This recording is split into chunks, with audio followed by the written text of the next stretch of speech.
अस्सलाम वालेकुम, here is Mohammad Usman Hamid और रीजनिंग मैथमेटिक्स लेकर आज आपका क्वेश्चन आपके सामने शो हो रहा है। सबसे पहले इसकी स्टेटमेंट पढ़ते हैं। Ajit has a certain average for 9 innings.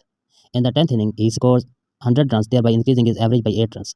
His new average will be what? Ajit ने 9 इनिंग खेली, एवरेज उसकी जो बनी, बाद में 10वीं इनिंग में 100 रन मज़ीद उसने ऐड किए और एवरेज उसकी 8 रन से इंक्रीज़ भी हो गई प्रीवियसली एवरेजेस को सामने रख के। अब उसकी नई एवरेज कितनी बनेगी ये आपने बतानी है। इसका सॉल्यूशन आपके सामने शो हो रहा है। हम सबसे पहले सपोज़ करते हैं कि 9 इनिंग्स के लिए उसकी एवरेज जो है वो एक्स कंसीडर कर लिया।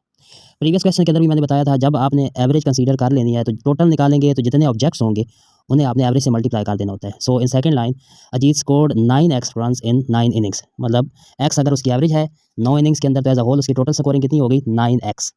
इन द 10th इनिंग ही scored 100 runs, then average become 10वीं इनिंग के अंदर उसने 100 रन मजीद बनाए तो उसकी एवरेज जो है 8 रन मजीद इंक्रीज़ कर गई। So new average will B x plus 8 and अब 10 इनिंग के अंदर उसने स्कोर कितने बना दिए तो उसे आप टोटल 10 ऑब्जेक्ट से 10 इनिंग से मल्टीप्लाई कर देंगे and he scored X plus 8 multiply by 10 run in 10 innings as a whole 9x plus 100 equal 10 time X plus 8। तो उसकी टोटल स्कोरिंग जो है वो आएगी 9x पहले रन, फिर 10वीं इनिंग के रन जो कि 100 थे इक्वल आ जाएगा 10 टाइम एक्स प्लस 8।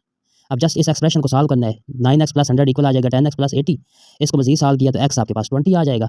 अगर x 20 है तो एज अ होल उसकी न्यू एवरेज जो है x plus 8 that will be 28 runs. तो मेन आपने सिर्फ और सिर्फ मैथमेटिक्स बनानी होती है। मैथमेटिक्स बन जाए तो उससे अगला काम आसान होता है। तो इसमें भी इस क्वेश्चन के अंदर भी प्रीवियस क्वेश्चन की तरह कंसेप्ट यूज़ हुआ था कि आप ऑब्जेक्ट को कंसीडर करेंगे, जितनी ऑब्जेक्ट्स की तादाद है उसकी एवरेज कंसीडर करेंगे और टोटल आपने अगर निकालनी है तो टोटल ऑब्जेक्ट्स को एवरेज से मल्टीप्लाई कर दें तो आपके पास वो आपकी रिक्वायर्ड टोटल आ जाती है और फिर नेक्स्ट कंडीशन को आपने फॉलो करना होता है।